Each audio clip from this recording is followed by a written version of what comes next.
Hai teman-teman pendengar podcast Kata Revi. Hari ini episodenya membahas tentang bagaimana cara kamu membuat headline, terutama ya kalau kamu bikin konten copywriting di medsos, entah di TikTok, lalu di Pinterest, atau di Instagram.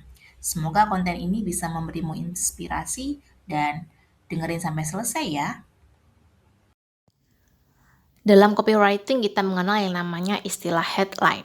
Headline adalah tulisan yang bisa kamu taruh di bagian paling atas, misalnya kalau bentuknya web copywritingnya, atau di bagian foto paling depan sebuah carousel, atau mungkin single post yang kamu unggah di media sosial semacam Instagram. Headline apa saja sih yang lumayan bisa memikat atau tidak bisa dikesampingkan oleh pembaca atau penonton? Yang pertama adalah gunakan reverse psychology atau psikologi terbalik. Misalnya nih, kalau dalam content writing kamu nulisnya tips menggunakan moisturizer supaya skin barriernya terjaga. Maka, kamu bisa gunakan kalimat yang unsurnya negatif. Misalnya, lakukan ini supaya skin barriermu rusak. Nah, orang kan jadi bingung loh, ini kok malah nyuruh ngelakuin hal-hal yang merusak skin barrier gitu kan. Jadi nantinya di headline-nya seperti itu dan isinya adalah hal-hal apa saja yang merusak skin barrier, lalu masukkan tipsmu di slide yang ada di dalam isi. Jadi nanti setelah beberapa hal yang merusak, kemudian kamu sisipkan isinya, dan yang terakhir jualan produknya. Jadi dibalik gitu ya, nggak menggunakan tips yang unsur katanya positif banget. Kemudian yang kedua, kamu bisa menggunakan kata-kata yang bikin mereka penasaran. Misalnya nih, tips rahasia melangsingkan badan dalam waktu 30 hari. Kemudian cara jitu supaya uangmu bisa bertambah sekian juta rupiah misalnya. Jadi sesuatu yang sifatnya bikin mereka penasaran dan memancing desire. Desire itu atau hasratnya bisa hasrat ingin kaya, hasrat ingin makin cantik, hasrat ingin semakin langsing. Jadi kamu harus tahu dulu masalah apa sih yang sedang dicari oleh target audiensmu. Tapi yang paling penting kamu nggak boleh bohong. Jadi sesuaikan dengan benefit yang nyata yang memang ada di dalam produk atau jasamu. Jangan melebih-lebihkan atau flexing yang pura-pura gitu ya. Jadi kalau dalam copywriting, saya saranin nggak menggunakan istilah fake it until you make it. Jadi kamu harus beneran punya sesuatu yang valuable atau berkualitas, baru kamu bikin headline yang bikin mereka penasaran.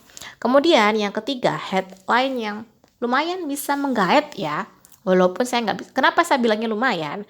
Karena ya namanya juga latihan saya, tapi membuktikan bahwa dengan menggunakan headline-headline ini bagus juga sih untuk insight di dalam Instagram dan juga memancing rasa penasaran juga sebenarnya.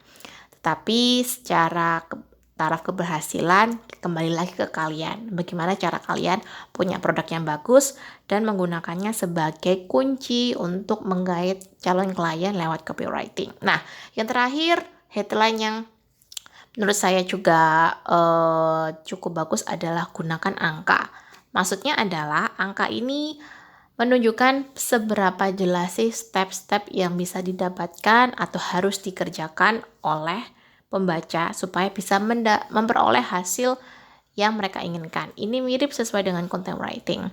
Misalnya, 3 cara mendapatkan uang lewat freelance writing, 4 hal yang harus kamu hindari supaya mindsetmu bagus, dan lain-lain. Jadi langsung to the point dengan menggunakan angka. Yang paling penting jangan lupa bahwa copywriting itu tidak menggunakan kalimat atau kata yang bertele-tele. Jadi kamu harus mengutak-atik katamu supaya nggak terlalu panjang, lalu kalau diucapkan itu enak, dan yang paling penting juga ketika kamu baca kamu merasa tertarik dengan tulisanmu. Jangan sampai kamu merasa nggak tertarik tapi akhirnya kamu posting aja gitu ya. Nah, yang terakhir adalah yakin. Jangan karena kamu merasa kamu ingin perfeksionis, lalu kamu nggak upload tuh tulisan. Jadi seimbang-seimbang aja sih antara kamu ingin revisi, ingin menghasilkan sesuatu yang terbaik, dan juga jangan terlalu perfeksionis. Learning by doing.